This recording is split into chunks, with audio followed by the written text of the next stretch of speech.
हा उत्साह, हा जोश इथं पाहण्यासारखा आहे आणि याचं वर्णन करण्याची गरज नाही, कारण मोठ्या प्रमाणात युवा वर्ग इथं आलेला आहे, हातात प्लकार्ड्स आणि होर्डिंग घेऊन, आणि हा जोश आहे पहा.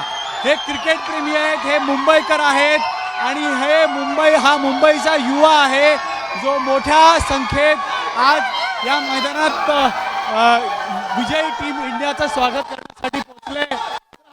यांच्या शब्द येत नाहीयेत पण जोश दिसतोय. यांना मला काही विचारण्याची गरज नाहीये की त्यांना काय वाटतंय, कसं वाटतंय. यांचा जोशच सांगतो. मुंबईचा राजा कोण तर रोहित शर्मा. त्याचबरोबर पुढे टीम इंडियाचा जयघोष इथं होतोय. मी पाहतोय प्रामुख्यानं मोठ्या संख्येनं हे सर्व युवा वर्ग आहे आणि शाळा कॉलेज आज सुरू आहे. या दक्षिण मुंबईच्या परिसरामध्ये मोठ्या संख्येत कॉलेजेस आहेत.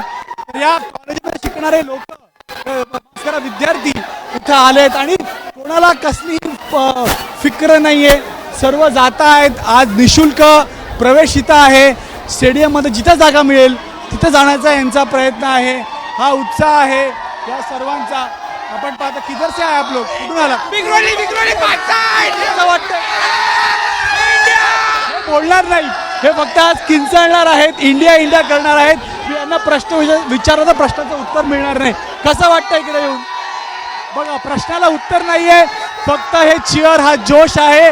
उत्तर न देता या आपल्या जेस्चरमधनं आपली भावना, आपलं क्रिकेटसाठी प्रेम, टीम इंडियासाठी प्रेम व्यक्त करतायत. कसं वाटतं इथे येऊन?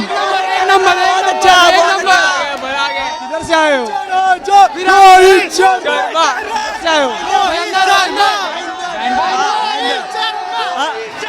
तर बघा, हे मुलं आहेत, मुली मोठ्या संख्येत आहेत, तिरंगा घेऊन आलेले आहेत आणि स्टेडियमच्या आत प्रवेश करून अजूनही काही तास आहेत टीम इंडियाला मैदानात येण्यासाठी.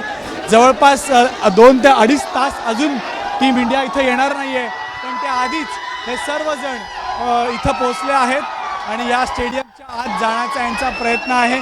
मुंबई पोलिसांचे नियोजन इथं आपण पाहतोय. त्याचबरोबर या परिसरामध्ये प्रायव्हेट सिक्युरिटी गार्डही आहेत. तर स्टेडियमच्या आत जाण्याचा प्रयत्न आहे आणि प्रामुख्याने सर्वजण फक्त रोहित शर्माचं नाव घेताना मला ऐकू येत आहे. एबीपी माझा, उघडा डोळे बघा नीट.